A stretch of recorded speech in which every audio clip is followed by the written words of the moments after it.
एकाग्रता पूर्वक महत्व बुद्धि रखकर मनन करे और इसे अपना जीवन बना ले, अपनी धारणा बना ले, तो इसी जन्म में जो हमें किंचन मात्र कहीं दुख का लेश न मिले, कहीं अशांति न मिले, कहीं किसी तरह का बंधन नहीं, वो परम सुख जिसे परमानंद कहते हैं, एकांतिक सुख कहते हैं, जिसे भगवत प्राप्ति कहते हैं, जिसे परम पद कहते हैं, वो हमें प्राप्त हो जाए। प्रभु कह रहे हैं, मैंने ही ये दो की रचना की है, एक प्रकृति और एक जीव। प्रकृति की रचना हुई, जीव की रचना नहीं हुई है। ये भगवान का अंश है, ये भगवान की रचना नहीं है।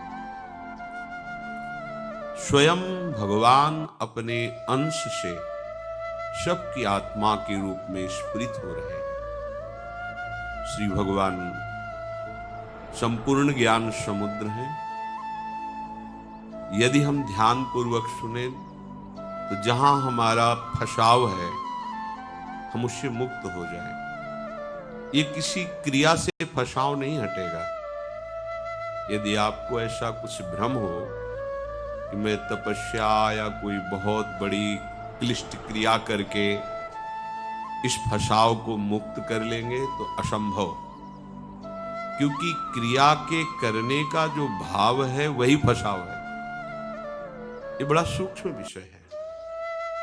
जितनी क्रियाएं होती हैं सब प्रकृति से होती है, प्रकृति ही उसका कारण है और प्रकृति में ही बर्ताव होता है। तो हमें जो उसका फल मिलेगा वो प्राकृतिक ही मिलेगा। उस क्रिया से संबंध रहित हो जाना ही इस स्वरूप की स्थिति का वर्णन है। यदि हम क्रिया प्रधान अहम बुद्धि तो कर्ता भोक्ता भाव, तो प्रकृतिजन्य शरीर को, प्रकृतिजन्य करण को तदात्म भाव से मानने के कारण मुक्त होना अत्यंत दुर्लभ है। श्री भगवान कह रहे हैं, भूमिरापो नलो वायु खम मनो बुद्धिरेव च अहंकार इतीयं में भिन्ना प्रकृतिरष्टधा अपरेयमितस्त्वन्याम् प्रकृतिं विद्धि में पराम् जीवभूता महाबाहो ययेदं धार्यते जगत्। हे महाबाहो, पृथ्वी, जल, तेज, वायु, आकाश, ये पंच महाभूत है। मन, बुद्धि, अहंकार, ये पांच महाभूत और ये तीन मिलाकर अष्टधा प्रकृति कही गई है। मन जब चिंतन में लगता है तो इसी को चित्त कह देते हैं। वस्तुतः वो मन ही होता है, इसलिए प्रभु ने यहां अलग से चित्त नहीं स्वीकार किया। मन को ही, मन की वृत्ति को, जो चिंतनीय वृत्ति होती है, उसी को चित्त कहते हैं। इसलिए प्रभु ने पंच महाभूत में इनकी तन्मात्राएं भी है, शब्द, स्पर्श, रूप, रस, गंध।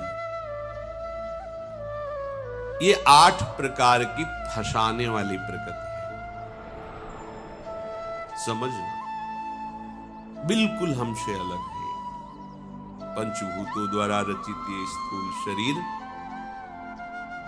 और अंतर में जो करण है उनको 4 कहा गया है, पर प्रभु यहां 3 ले रहे हैं। एक की वृत्ति को मन में ही समाहित कर दिया है।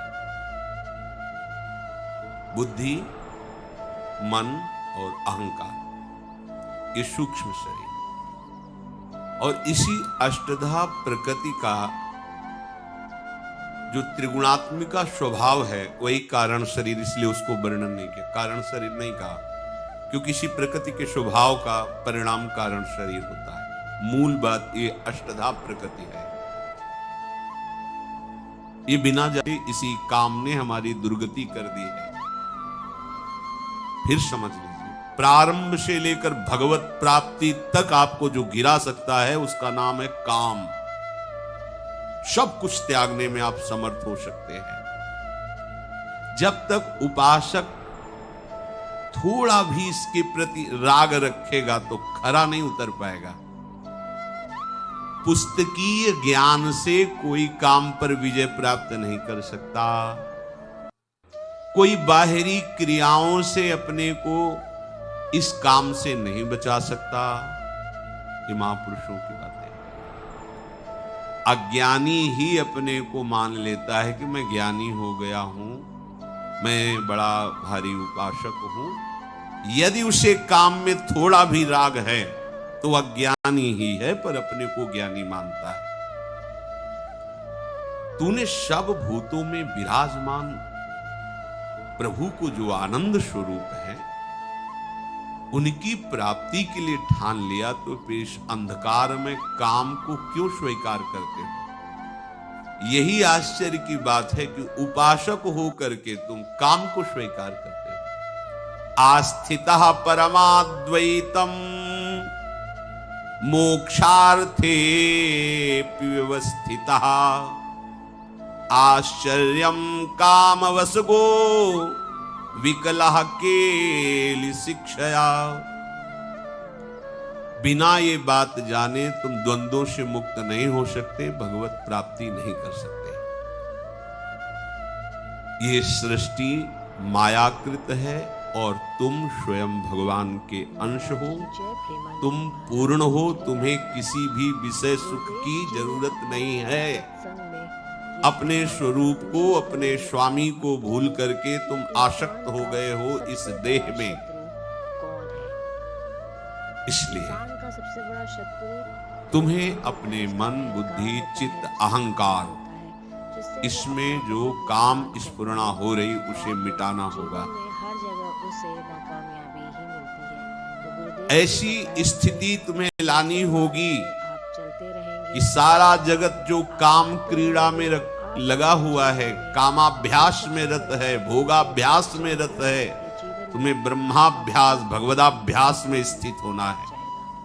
सबको ये काम व्याकुल कर सकता है, लेकिन जिसे तत्व ज्ञान हो गया है या भगवत प्रेम हो गया है, इसकी सामर्थ्य नहीं। अच्छे इंसान के तौर पे अपने आप को पहचानिए। आप खुद अपनी परीक्षा कीजिए कि आपका हृदय काम से कितना आसक्त हो रहा है। यदि काम भोग के लिए तुम्हारी व्याकुलता भी शेष है तो न तुम्हें आत्मज्ञान हुआ है, न भक्ति हुई है, तुम्हें केवल भ्रांति ही भ्रांति है। उद्भूतम ज्ञान दुर्मित्र मवधार्याति दुर्बलः आश्चर्यं काममाकांक्षेत कालमन्तमनुश्रितः। ऐ उपासक, ये काम वासना अनेक प्रकार से फंसाती है। उस काम वासना में कभी कोई आज तक तृप्त नहीं हुआ है, और ये सबसे तीव्र आकर्षण करती है। इसका जो आक्रमण होता है वो विचार के लिए अवसर नहीं रखता। ध्यान दीजिए, काम का आकर्षण विचार का अवसर नहीं देता कि आप बैठकर उस पर विचार करें। तरंगवत हुआ, समुद्रवत फैल गया और क्रिया में लगा दिया। इसलिए जो सावधान उपासक है, ये सबसे बड़ा शत्रु है। अगर ये होता रहा तो ना आप अपने को भक्त, ना आप ज्ञानी, ना योगी। यहां कह रहे हैं कि भ्रांत मात्र है तुम्हारे हृदय में कि मैं ज्ञानी हूं, भक्त हूं।